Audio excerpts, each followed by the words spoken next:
Hello student, how are you. YouTube के हमारे इस चैनल में आप सभी लोगों का स्वागत है। और आज के इस वीडियो लेक्चर में, जो कि दूसरा वीडियो लेक्चर है, हम लोग पढ़ने वाले हैं इक्विलिब्रियम बॉडीज। इक्विलिब्रियम बॉडीज और इक्विलिब्रियम जो है कितने टाइप का होता है उसके बारे में पढ़ेंगे और उसका एग्जाम्पल देखेंगे। फिर प्रिंसिपल ऑफ मोमेंट्स के बारे में पढ़ेंगे, ठीक है। और कंडीशन पढ़ेंगे। इक्विलिब्रियम की कंडीशन है कि क्या कंडीशन होगी कि बॉडीज इक्विलिब्रियम में होगी, ठीक है ना। तो चलिए शुरू करते हैं। पहला है इक्विलिब्रियम ऑफ बॉडीज। हेडिंग हमारी है इक्विलिब्रियम ऑफ बॉडीज। इक्विलिब्रियम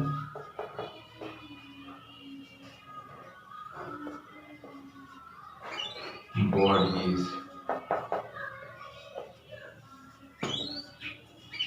ठीक है। इक्विलिब्रियम ऑफ बॉडीज तो कहने का मतलब ये है कि जब किसी बॉडीज पर कोई अगर सिंगल फोर्स लगता है, ठीक है ना, कोई अगर ऑब्जेक्ट है, कोई बॉडीज है, उस पर अगर सिंगल फोर्स लगता है तो बॉडी मूव कर सकती है। अगर वो मूव करने के लिए फ्री है, तो आपने देखा था कि किसी बॉडीज पर अगर हम फोर्स लगाते हैं और वो चलने के लिए स्वतंत्र है, मूव करने के लिए फ्री है, तो वो मूव करती है, मतलब लीनियर या ट्रांसलेशनल मोशन करती है। या अगर कोई बॉडीज पिवोटेड है या किसी एक्सिस के अराउंड घूमने के लिए फ्री है, तो उस पर अगर हम सिंगल फोर्स लगाते हैं तो वो उस एक्सिस के अराउंड घूमती है, यानी वो रोटेशनल मोशन करती है अगर उस पर सिंगल फोर्स लगता है तो। लेकिन अब मान लें कि अगर बॉडीज पे कई फोर्स लग रहे हैं, large number of force acting on a body, मतलब ठीक है कि किसी बॉडी पर कई फोर्स लग रहे हैं और फोर्स कुछ इस तरह से लग रहे हों कि जो रिजल्टेंट फोर्स है बॉडी का पे लगने वाले फोर्स का जो रिजल्टेंट है वो क्या हो जाए, जीरो हो जाए। बॉडी पे लगने वाले सभी फोर्सों का जो परिणामी है, जो रिजल्टेंट है, वो क्या हो जाए, जीरो हो जाए। तो हम ये कहेंगे कि जो बॉडी है वो इक्विलिब्रियम में है, या तो वो रेस्ट में होगी, या तो वो कांस्टेंट वेलोसिटी से मूव करेगी, या तो ट्रांसलेशनल एक तरह से कह लीजिए स्टैटिक या डायनेमिक इक्विलिब्रियम में होगी, या तो एकदम रेस्ट के स्टेट में होगी, यानी कि एकदम बिल्कुल जहाँ पे है तहाँ पड़ी रहेगी, या तो अगर वो मूव कर रही है, ट्रांसलेशनल मोशन कर रही है या लीनियर मोशन कर रही है, तो कांस्टेंट स्पीड से, यानी कि उसकी जो स्पीड है वो टाइम के साथ चेंज नहीं होगी, वो उसी तरह से चलती जाएगी, ठीक है ना। तो उसे हम लोग डायनेमिक इक्विलिब्रियम कहते हैं। अभी आगे आएगा types of equilibrium, kinds of equilibrium, तो उसमें स्टैटिक और डायनेमिक्स होगा, इसका एग्जांपल देखेंगे। उसी तरह से अगर कोई बॉडी है वो पिवोटेड है, मतलब किसी एक्सिस के अलोंग अबाउट रोटेट करने के लिए स्वतंत्र है, और उसमें कई फोर्स लगा रहे हैं, अलग अलग पॉइंट्स पे अगर हम फोर्स लगा रहे हैं, तो उस बॉडी को पे जो मोमेंट ऑफ फोर्स है एंटी क्लॉकवाइज है या क्लॉकवाइज है, मतलब है कि दो तरह का मोमेंट ऑफ फोर्स है। क्लॉकवाइज जिसको हम लोग नेगेटिव लेते हैं कन्वेंशनली, और एक होता है एंटी क्लॉकवाइज होता है जिसको कन्वेंशनली हम लोग पॉजिटिव लेते हैं। अगर एंटी क्लॉकवाइज मोमेंट जो होता है वो क्लॉकवाइज मोमेंट्स के अगर इक्वल हो जाता है, यानी anti clockwise moments equal to clockwise moments, अगर दोनों इक्वल हो जाता तो हम कहते हैं कि जो बॉडी है वो इक्विलिब्रियम में है। तो बॉडी को क्या कहा जाएगा कि वो बॉडी किस में है, इक्विलिब्रियम में है, ठीक है ना। तो भी बॉडी पर जो है जो रोटेशनल यानी घूमने के लिए अगर किसी एक्सिस पे कोई बॉडी स्वतंत्र है, उस पर कई फोर्स लग रहे हैं अलग अलग पॉइंट्स पर, तो अगर उसका एंटी क्लॉकवाइज मोमेंट अगर क्लॉकवाइज मोमेंट के बराबर हो जाता है, इक्वल हो जाता है, तो बॉडी किस में रहती है, रेस्ट में रहती है। तो इस पे नेट लगने वाला जो नेट टॉर्क है, टोटल टॉर्क जो बॉडी पर, वो क्या होना चाहिए, जीरो होना चाहिए।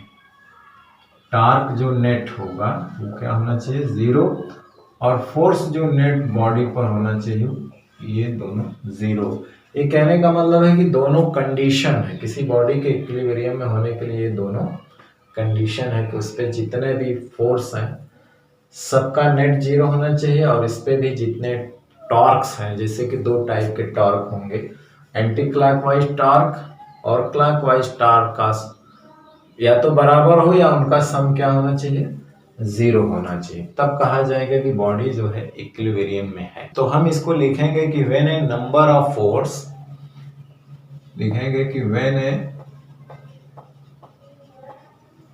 नंबर ऑफ फोर्स, मतलब कई फोर्स, ठीक है ना, फोर्सेस, तरह से नंबर है तो forces acting on a body, अगर किसी बॉडी पे काम कर रहे हैं, एक्टिंग ऑन ए बॉडी, ठीक है ना, लिखेंगे कि when a number of forces acting on a body अगर प्रोड्यूस नो चेंज, मतलब produce no change, produce no change, अगर बॉडी में कोई परिवर्तन नहीं करते, हालांकि लगे हैं कई फोर्स लेकिन बॉडी में कोई चेंज नहीं हो रहा है, ठीक है ना, उसके स्टेट में, मतलब उसकी अवस्था में, तो acting on a body produce no change in its क्या है, state, in its state of rest, अगर वो रेस्ट में है तो उसी में पड़ी रहे, आर अथवा ऑफ लीनियर और ट्रांसलेशनल मोशन, लीनियर और रोटेशनल मोशन कह सकते हैं, लीनियर और रोटेशनल मोशन, ठीक है ना, कि जब कई फोर्स किसी बॉडी पे काम करते हैं और उसके बावजूद भी बॉडी रेस्ट में है, अवस्था में है, या लीनियर रोटेशनल मोशन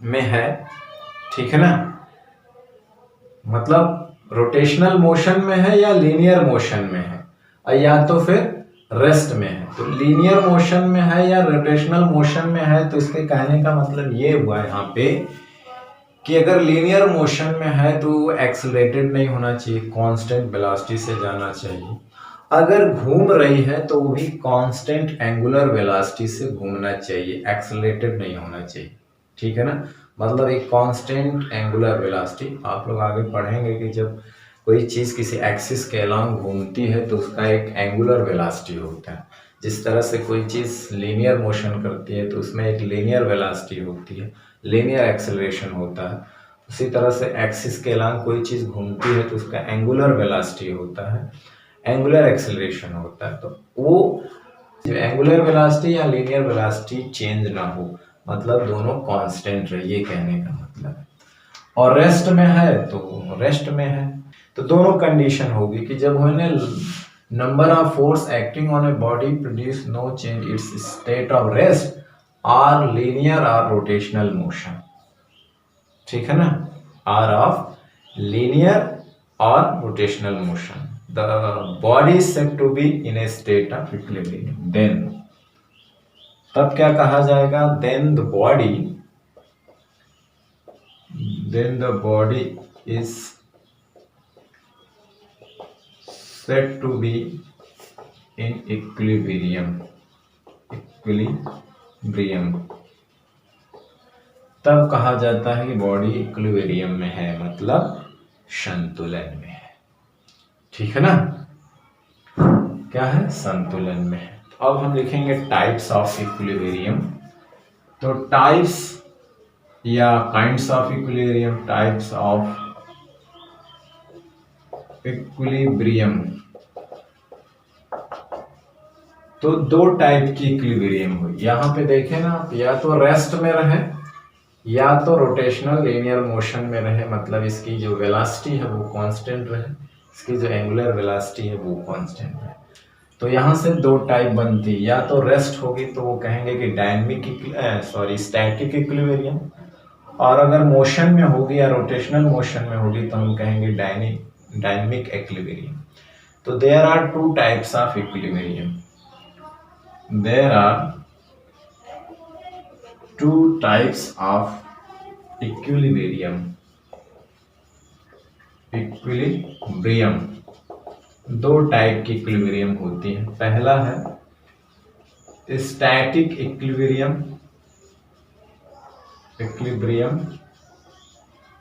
और दूसरा हमारा है डायनेमिक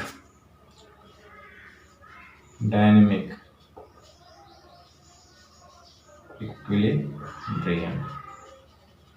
डायनेमिक इक्विलिब्रियम और स्टैटिक इक्विलिब्रियम। तो हम पहले बात करेंगे स्टैटिक इक्विलिब्रियम में। तो हम पहले बात करेंगे किसमें, स्टैटिक इक्विलिब्रियम क्या होता है।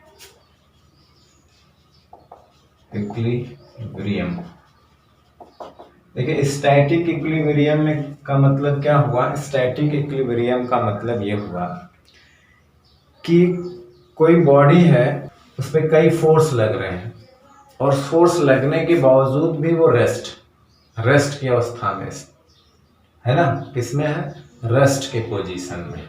कई फोर्स लगते हैं, लगने के बावजूद भी वो रेस्ट में है। इसका मतलब है कि उस पर जितने भी फोर्स लग रहे हैं सबका रिजल्टेंट क्या है, जीरो। यानी उस पर लगने वाले सभी फोर्सों का नेट क्या है, नेट मतलब रिजल्टेंट क्या है, जीरो।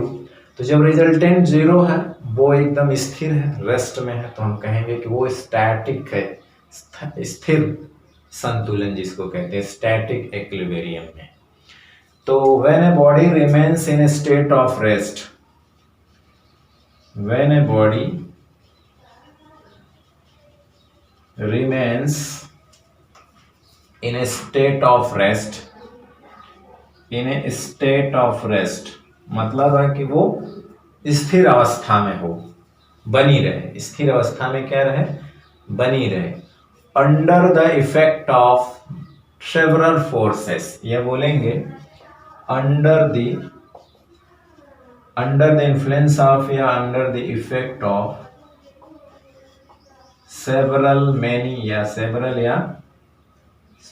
several forces।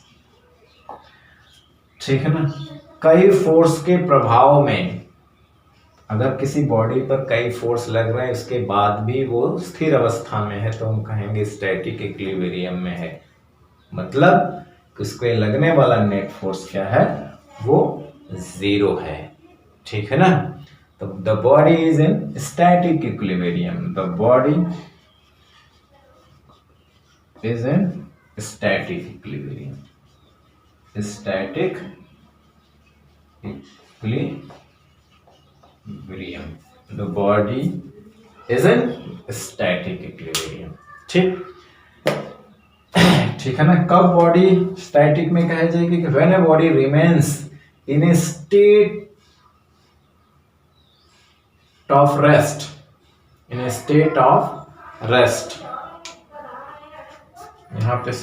पे in a state of rest यहाँ लिख दिया, in a state of rest under the effect of several forces, the body is in static equilibrium। ठीक है ना।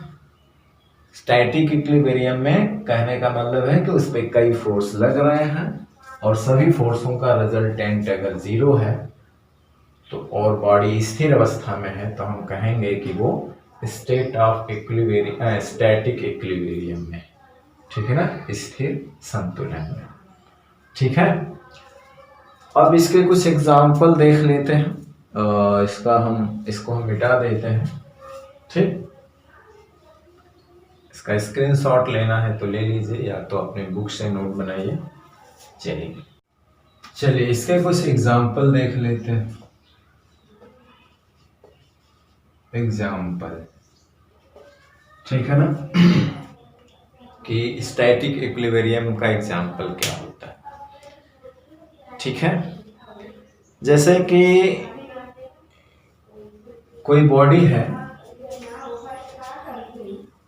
एक टेबल पे रखी हुई है। ठीक है ना। और एक फोर्स से हम इसको लेफ्ट साइड में खींच रहे हैं, और उतना ही फोर्स से हम इस पे एफ डैश से राइट साइड में खींचते हैं। ठीक है ना। एक बॉडी है, जो टेबल पे रखी हुई इस पे हम एक फोर्स लेफ्ट साइड लगाते हैं और इक्वल अमाउंट का फोर्स जो हम राइट साइड लगाते हैं, यानी कि बोथ फोर्स आर इक्वल। ठीक है ना। तो क्या होगा कि जो बॉडी होगी उसे हम लोग किस इक्विलिब्रियम में कहेंगे, स्टैटिक इक्विलिब्रियम में कहेंगे, क्योंकि जब दोनों तरफ से ये फोर्स जो है इक्वल अमाउंट का लग रहा है तो ये बॉडी क्या होगी, स्थिर अवस्था में होगी, यानी स्टैटिक पोजीशन में होगी, ना इधर जाएगी ना उधर जाएगी। ठीक है ना। जैसे टैग वार होता है ना, टैग वार में क्या होता है कि जब दोनों टीमें बराबर फोर्स रस्सी पे लगाती हैं तो रस्सी बीच में ही कांस्टेंट स्थिर बनी रहती है, ना इधर जाती है ना उधर जाती है। तो हम उसे कहते हैं स्टैटिक इक्विलिब्रियम में। क्या कहते हैं, स्टैटिक इक्विलिब्रियम में।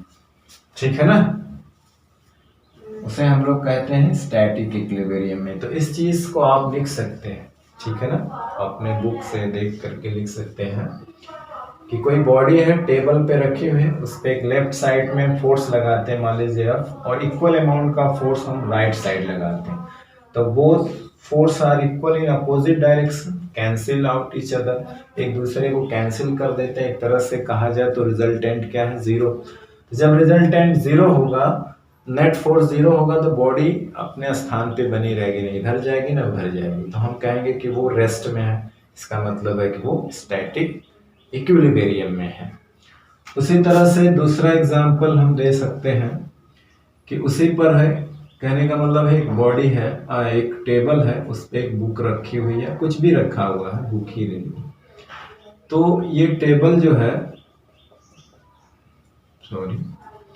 बुक क्या करती है कि टेबल पर बुक का जो वेट होता है वो टेबल पर फोर्स लगाता है डाउनवर्ड डायरेक्शन में। ठीक है ना। तो इसके रिएक्शन में जो न्यूटन्स का एक्शन और रिएक्शन वाला फोर्स है, ये टेबल भी क्या करता है, इस बुक के ऊपर जो, या गुटका कुछ भी मान लीजिए, एक फोर्स लगाता है ऊपर के डायरेक्शन में। ठीक है ना। तो दोनों फोर्स क्या होते हैं, इक्वल होते हैं, अपोजिट डायरेक्शन में होते हैं। दोनों फोर्स क्या होते हैं, इक्वल होते हैं, अपोजिट डायरेक्शन में होते हैं। इसीलिए इनका जो नेट फोर्स होता है या रिजल्टेंट फोर्स जो होता है, ये आप कह लीजिए यहाँ पे क्या होता है, जीरो होता है। ठीक है ना, क्योंकि जितना इसके जो वेट होता है, भार होता है, यानी कि जो इसका वेट होता है डाउनवर्ड डायरेक्शन में, मतलब इसको दबाता है टेबल को, तो टेबल रिएक्शन के रूप में, प्रतिक्रिया के रूप में भी इस बुक को या ये गुटका रखा हो उसके ऊपर एक फोर्स लगाता है। एक्शन और रिएक्शन का जो फोर्स होता है वो ये होता है कि हम किसी बॉडी पर जितना फोर्स लगाते हैं उसे एक्शन कहते हैं, और बॉडी भी हमारे ऊपर उतना ही फोर्स अपोजिट डायरेक्शन में लगाती है, जिसको रिएक्शन कहते हैं। तो बोथ फोर्स इक्वल होते हैं लेकिन अपोजिट डायरेक्शन में होते हैं, इसीलिए ये इस पे नेट फोर्स क्या होता है, जीरो होता है, इसीलिए स्टैटिक इक्विलिब्रियम में होती है। ठीक है ना। उसी तरह से जो हमारा फिजिकल बैलेंस होता है, बीम बैलेंस होता है, ठीक है ना, जो हमारा बीम बैलेंस होता है, फिजिकल बैलेंस होता है, उसमें अगर हम कहने का मतलब होता है कि जो मोमेंट ऑफ फोर्स होता है एंटी क्लॉकवाइज और इक्वल हो जाए क्लॉकवाइज। ठीक है ना। तो जो क्लॉकवाइज मोमेंट होता है वो anti clockwise moment of force के अगर बराबर हो जाए तो जो बीम में हो कोई रोटेशनल मोशन नहीं होती। The beam has no rotational motion, मतलब it is in static equilibrium में। ठीक है ना। इन्हें बीम बैलेंस में भी यही होता है। अगर हम तीसरा या चौथा एग्जांपल दें तो इन्हें बीम बैलेंस, ठीक है ना, बीम बैलेंस में यही होता है कि उसमें जो होता है, जो मोमेंट होता है क्लॉकवाइज मोमेंट, जो उसको क्लॉकवाइज डायरेक्शन में घुमाने का प्रयत्न करता है, और एक होता है एंटी क्लॉकवाइज मोमेंट जो से एंटी क्लॉकवाइज डायरेक्शन घुमाने का प्रयत्न करता है। दोनों इक्वल होते हैं बीम बैलेंस में। जब दोनों इक्वल होते हैं तो नेट टार्क उस पर जीरो होता है, तो ये संतुलन में होता है, इसमें कोई रोटेशनल मोशन नहीं होती है, बल्कि स्टैटिक खड़ा रहता है, मतलब स्टैंड रहता है, न इधर जाता है न इधर जाता है। ठीक है ना। तो ये है, क्या कहा जाएगा तब कि ये स्टैटिक इक्विलिब्रियम में होता है। तो बीम बैलेंस जो होता है वो भी इक्विलिब्रियम में होता है। ठीक है ना। किस में होता है? इक्विलिब्रियम। लेकिन किस टाइप की इक्विलिब्रियम होती है? स्टैटिक इक्विलिब्रियम होती है। अब हम लोग चलते हैं दूसरा, डायनेमिक इक्विलिब्रियम। डायनेमिक इक्विलिब्रियम का मतलब होता है कि जो बॉडी होती है वो मोशन में तो होती है, तो दो तरह की मोशन कर सकती है, या तो रोटेशनल मोशन या तो लीनियर मोशन या ट्रांसलेशनल मोशन। तो दूसरा हम लोग पढ़ेंगे dynamic equilibrium.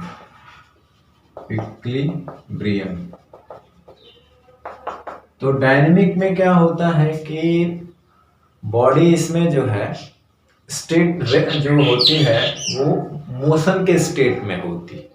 When a body remains in the same state of motion. Same state of motion का मतलब होता है कि गति एक ही जैसी गति में हो।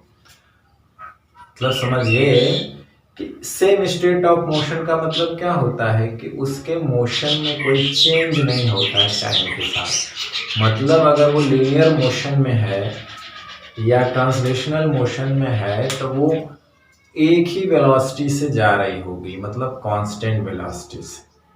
किस तरह से जा रही होगी? कांस्टेंट, यानी कि वो एक्सेलरेट नहीं होगी, उसकी वेलोसिटी नहीं बढ़ेगी, स्पीड नहीं बढ़ेगी, वो कांस्टेंट होगी। जैसे कि मान लीजिए कि 2 मीटर पर सेकंड वेग से अगर जा रही है तो आगे भी उसी 2 मीटर पर सेकंड वेग से ही आगे जा रही है। तो इसका मतलब है कि उस पर कोई नेट फोर्स जो लग रहा है वो जीरो है। उस पर नेट फोर्स क्या लग रहा है? वो जीरो है, इसीलिए वो कांस्टेंट वेलोसिटी से जा रही है। अगर कोई चीज घूम रही है, मतलब जिस स्पीड से वो घूम रही है उसी स्पीड से कंटिन्यूअस, मतलब लगातार घूमती रहेगी, अगर वो डायनेमिक इक्विलिब्रियम में है। यानी कहने का मतलब है कि उस पे जो रिजल्टेंट टॉर्क है वो जीरो है। ठीक है ना। क्या है? जीरो है। तो पहले इसकी परिभाषा लिख लेते हैं, फिर एग्जांपल देख लेते हैं कुछ इसके क्या है।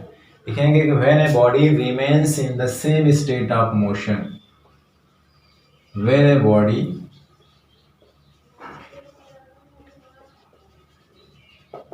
remains in the same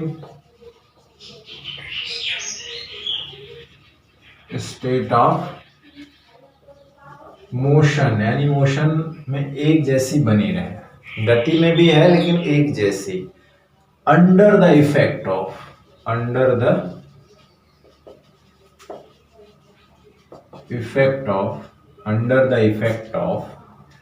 several forces,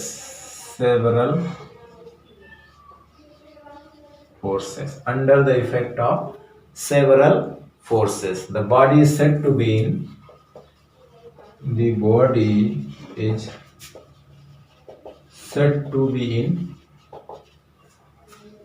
dynamic equilibrium. किसमें? Dynamic equilibrium. ठीक है ना। Dynamic equilibrium.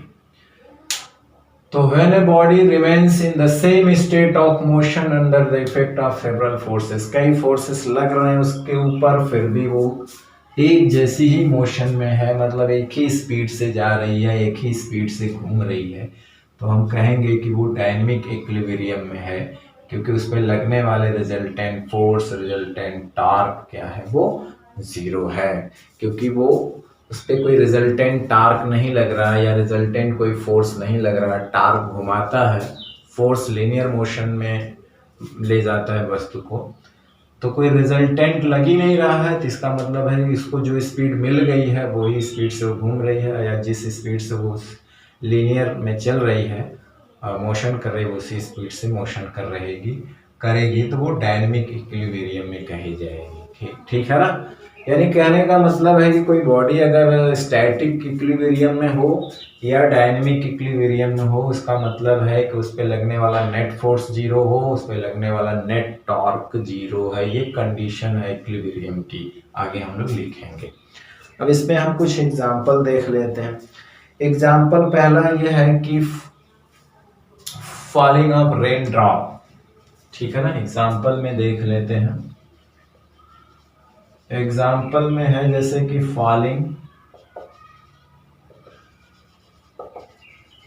Falling of rain drop, जो वर्षा की बूंदें नीचे आती हैं वो कांस्टेंट स्पीड से नीचे आती हैं। एक बहुत हाई मतलब इंक्रीजिंग स्पीड से नहीं आती हैं, कांस्टेंट स्पीड से आती हैं।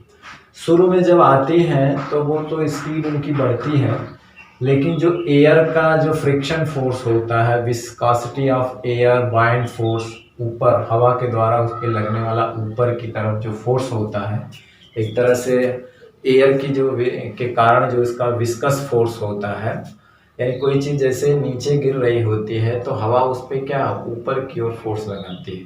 तो देखिए विस्कस फोर्स या फ्रिक्शन फोर्स दो बॉडी के संपर्क में आने से उत्पन्न होता है। तो जब बूंद नीचे आती है तो हवा के संपर्क में आती है, यानी हवा और उनके बीच क्या होता है, रिलेटिव मोशन होता है, ठीक है ना। तो हवा उसको ऊपर उठाने की कोशिश करती है और उसका वेट नीचे। तो एक समय क्या हो जाता है कि जब उसका वेट और एयर का जो विस्कस फोर्स होता है, श्यान बल हिंदी में जिसको कहते हैं, या बाइंड फोर्स, वो दोनों अगर बराबर हो जाते हैं तो उस पर रिजल्टेंट फोर्स जीरो हो जाएगा। तो रिजल्टेंट फोर्स जीरो हो जाएगा तो वो एक कांस्टेंट वेलोसिटी से नीचे आएगी। किस वेलोसिटी से आएगी? कांस्टेंट, मतलब है कि उसकी मोशन न इंक्रीज होगी ना डिक्रीज होगी, ना इंक्रीज होगी ना डिक्रीज होगी, लेकिन मोशन में होगी। तो इसीलिए उसको हम लोग कहेंगे डायनेमिक इक्विलिब्रियम में the falling of rain drops, ठीक है ना। उसी तरह से अगर कोई एरोप्लेन या हेलीकॉप्टर है, एक हाइट पे उड़ रहा है, मतलब एक हाइट पर, हाइट ना ऊपर हो रही है ना नीचे, मतलब एक हाइट पे जा रहा है, इसका मतलब है कि एरोप्लेन को ऊपर उठाने वाला जो फोर्स है और उसका वेट, एरोप्लेन का जो वेट है और एरोप्लेन को जो ऊपर उठाने वाला फोर्स है, एक दूसरे के बराबर हैं, अपोजिट डायरेक्शन में है, तो उन पे नेट फोर्स क्या हो जाएगा? Zero.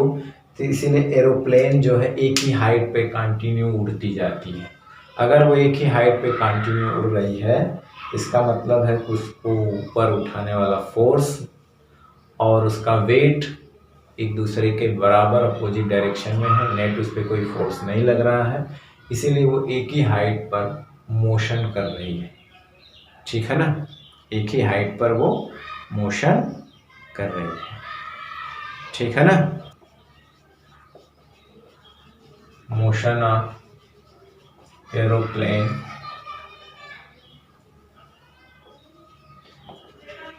In air at a fixed height.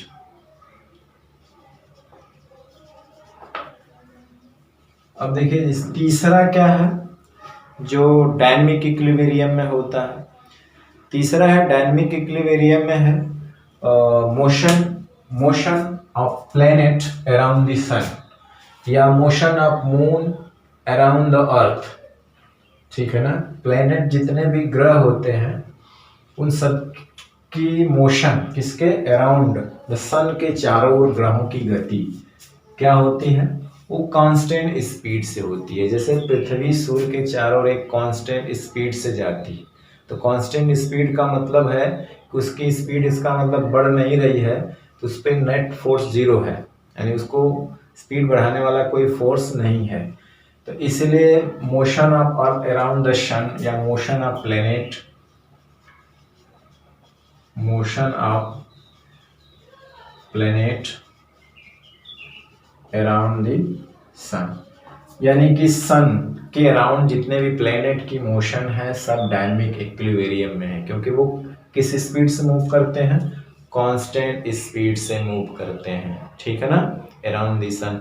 उसी तरह से motion of electron around the nucleus of an atom, ये भी एक उदाहरण है। Motion of electron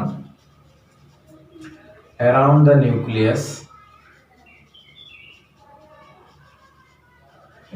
nucleus of an atom. Atom के अंदर क्या होता है, न्यूक्लियस होता है, न्यूक्लियस के बाहर इलेक्ट्रॉन जो है एक सर्कुलर मोशन करते हैं, सर्कुलर पाथ पे मोशन करते हैं, उसको आगे हम लोग पढ़ना भी है, ठीक है ना। किस पे मोशन करते हैं, एक सर्कुलर पाथ पर मोशन करते हैं। तो सर्कुलर पाथ में मोशन करते हैं, लेकिन उनकी जो स्पीड होती है वो कांस्टेंट होती है, वो चेंज नहीं होती। जब स्पीड चेंज नहीं होती है, कांस्टेंट स्पीड से घूम रहे होते हैं। उसी तरह से प्लेनेट भी सन के चारों कांस्टेंट स्पीड से घूम रहे होते हैं। तो इसीलिए इनके मोशन को हम लोग डायनेमिक इक्विलिब्रियम में कहते हैं, क्योंकि इस पे नेट फोर्स जो होता है वो जीरो होता है। अगर उनकी स्पीड नहीं बढ़ रही है तो इसका मतलब है कि स्पीड नहीं बढ़ रही है, तो इसका मतलब उस पर कोई फोर्स लग ही नहीं रहा, नेट फोर्स जीरो है। लेकिन मोशन में है इसीलिए, लेकिन फिर भी इक्विलिब्रियम में है, तो इसीलिए इनको हम कहते हैं डायनेमिक इक्विलिब्रियम। और दूसरी चीज है कि वो अपना पाथ छोड़ करके इधर उधर नहीं जाते, ठीक है ना। इसका मतलब है उस पर कोई बैलेंस फोर्स लग रहा है, मतलब है कि जिसको हम ये कह रहे हैं कि नेट फोर्स उस पर जीरो है, उसकी स्पीड भी नहीं बढ़ रही है, ठीक है ना। तो motion of planet around the sun, motion of electron around the nucleus of an atom. तो ये सारे एग्जाम्पल जो हैं वो डायनेमिक इक्विलिब्रियम के हैं, ठीक है ना, डायनेमिक इक्विलिब्रियम के हैं। अगर बॉडी इक्विलिब्रियम में है तो कंडीशन क्या है ना। तो कंडीशन हमने शुरू में ही बता दी थी, कंडीशन ऑफ इक्विलिब्रियम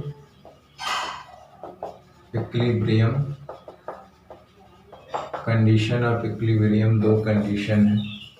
पहली तो जो नेट फोर्स रिजल्टेंट वो जीरो होना, तो दो कंडीशन है, मस्ट बी सेटिस्फाइड, है ना। The following two condition, the following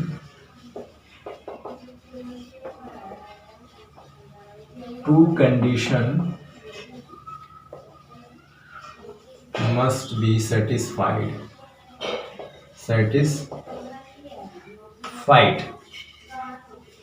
must be satisfied for a body to be in equilibrium, for a body to be in equilibrium,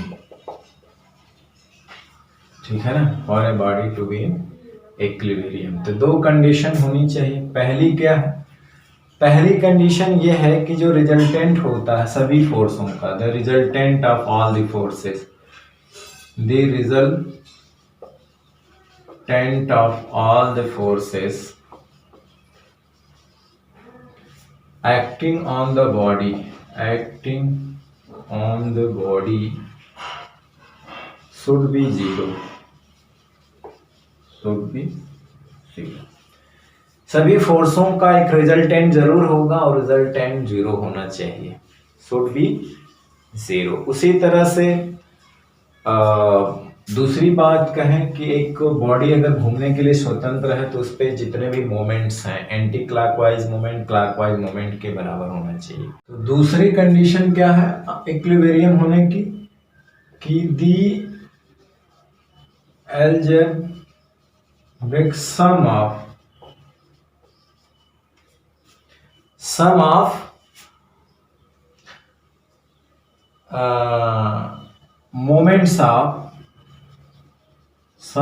moments of all the forces acting on the body, all the forces acting on the body about an axis of rotation, about an axis of rotation,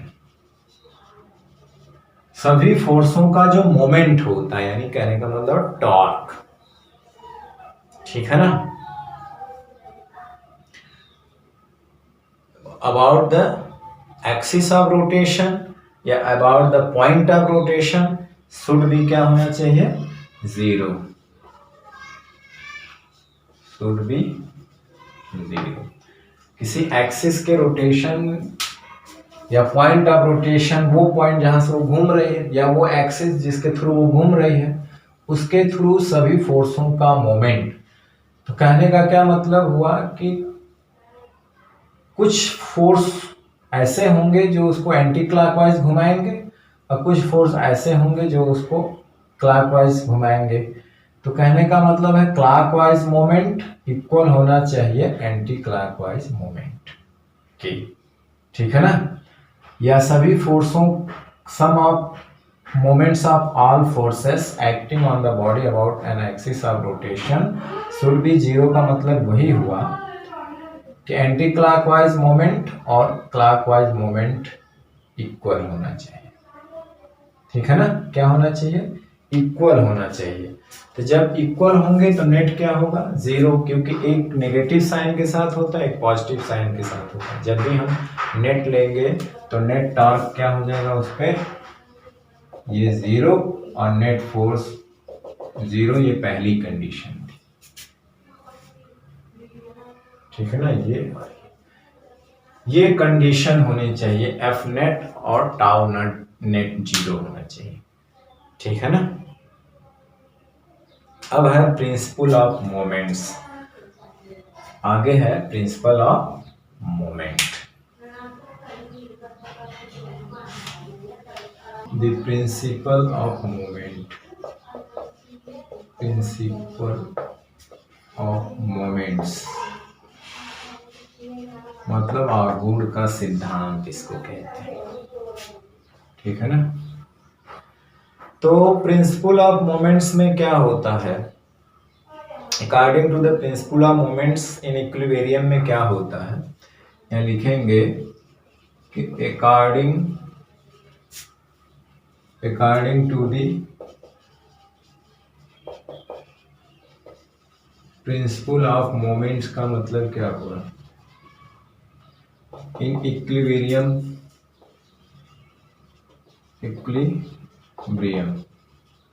according to the principle of moments in equilibrium में क्या होना चाहिए कि sum of the anti clockwise moments, यह होना चाहिए कि sum of the anti clockwise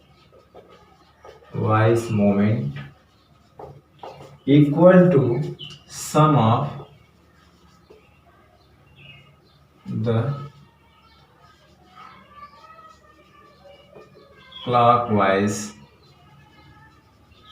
moment, sum of the clockwise moment, ठीक है ना।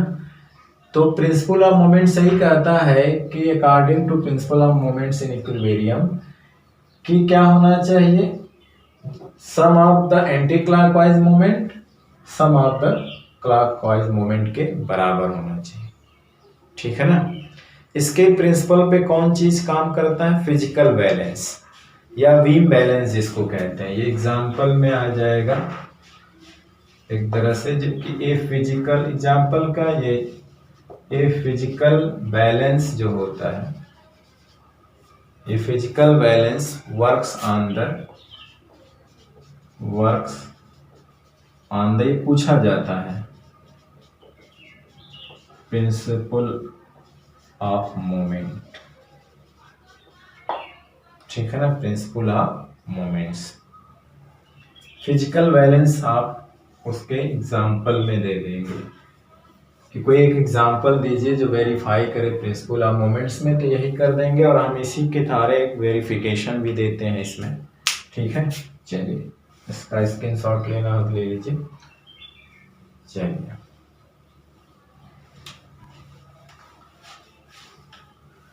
तो प्रिंसिपल ऑफ मोमेंट्स क्या होगा कि जितने भी एंटी क्लॉकवाइज मोमेंट होंगे फोर्स के, वो क्लॉकवाइज फोर्स के मोमेंट के बराबर होने चाहिए इन इक्विलिब्रियम में, ठीक है ना। Anti clockwise moment equal to clockwise moment, sum of anti clockwise moment equal to sum of clockwise moment. जब दोनों ओर का मोमेंट फोर्सों का बराबर रहेगा तो इसी को हम कहते हैं प्रिंसिपल ऑफ मोमेंट्स। क्या कहते हैं, प्रिंसिपल ऑफ मोमेंट्स। जैसे फिजिकल बैलेंस इसी सिद्धांत पे काम करता है, ठीक है ना। तो verification of the principle of moments, heading है verification of the principle of moments, ठीक है ना। तो इसके लिए क्या करेंगे कि एक रिजिड सपोर्ट है, ये रिजिड सपोर्ट है, ठीक है ना। ये क्या है, रिजिड सपोर्ट्स है। इसके साथ एक मीटर रूल है, इसके साथ एक मीटर रूल लिया गया है, ठीक है ना। और ये जो है बीच में रहता है, ये मीटर रूल है।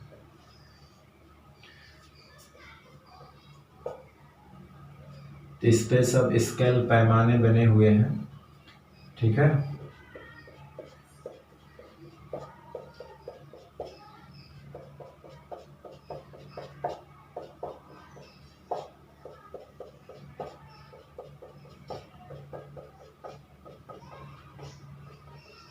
ठीक, और यहाँ पे O पॉइंट, ठीक है ना। मान लेते हैं एक पॉइंट A है, यहाँ से एक वेट यहाँ पे लटका हुआ है W1 है, ठीक है ना। इसको इस डायरेक्शन में घुमाने का प्रयत्न करेगा, और यहाँ से उसकी जो लेंथ है, लेंथ को नापने के लिए ही ये मीटर रूल लगाया गया। और एक वेट मान लीजिए हम यहाँ पे लगाते हैं, B पॉइंट है,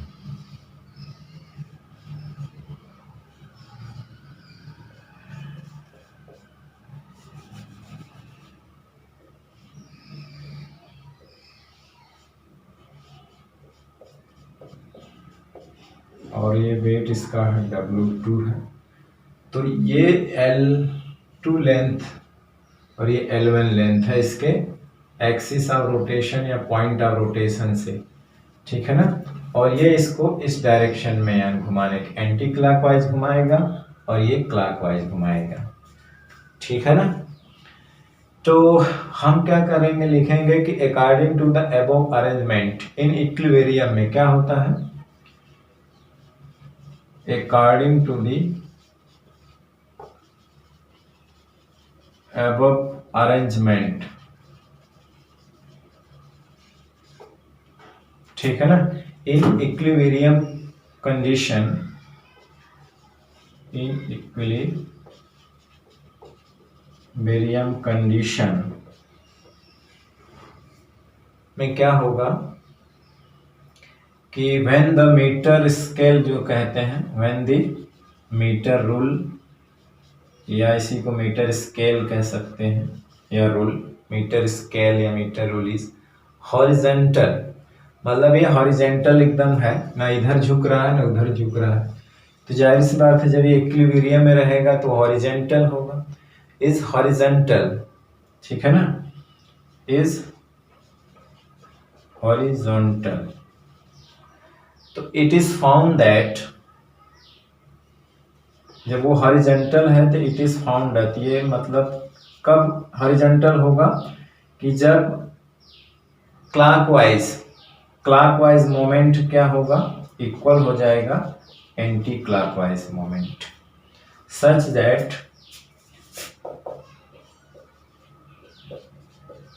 clockwise moment equal to anti clockwise moment.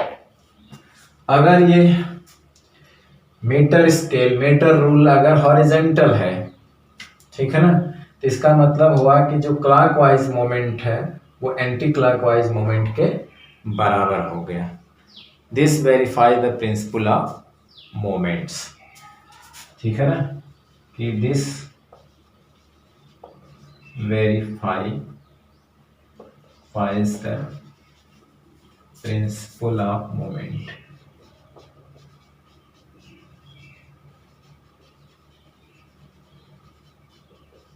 ठीक।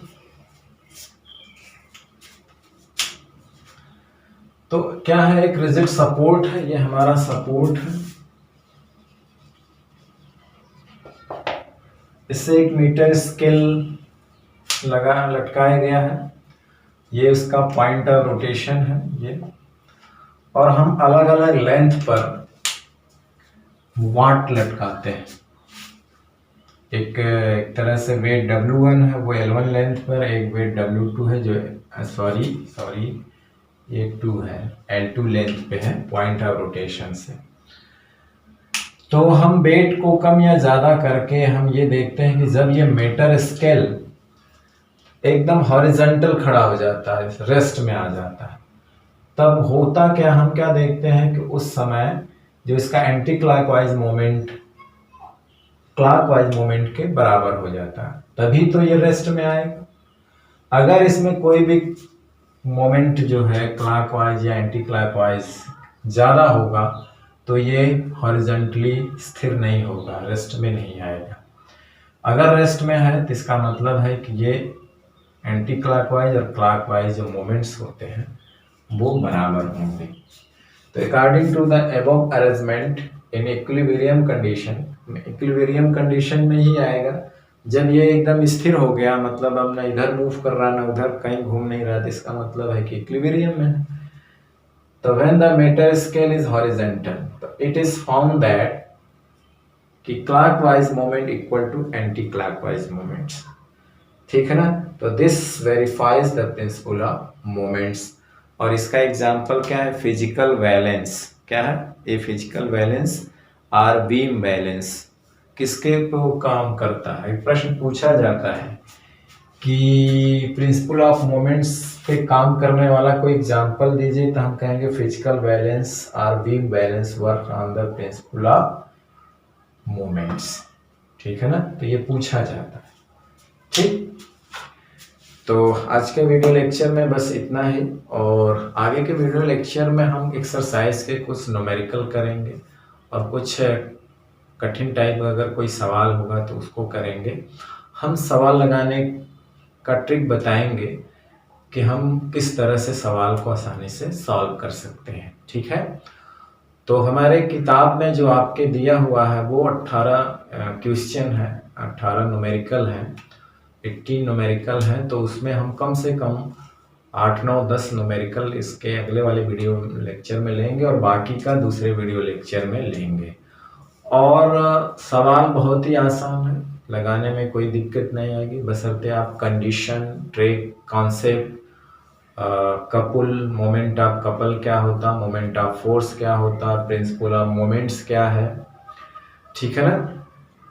ये सारी चीज़ें, टार्क वही मोमेंट ऑफ फोर्स है, मतलब उसमें एफ क्या है, डी क्या है, आपको पता होनी चाहिए कि वो परपेंडिकुलर डिस्टेंस है, ठीक है ना, मोमेंट आर्म जिसको कहते हैं। तो ये सारी चीज़ें अगर आप दिमाग में बैठा करके न्यूमेरिकल लगाएंगे तो अब एग्ज़ाम में भी बहुत इजीली आप सवाल कंप्लीटली हल करके आएंगे, ठीक है। तो चलिए हम नेक्स्ट वीडियो लेक्चर में नेक्स्ट टॉपिक के साथ मिलते हैं। तब तक पढ़ाई करते रहिए, पढ़ते रहिए। All the very best, thank you very much.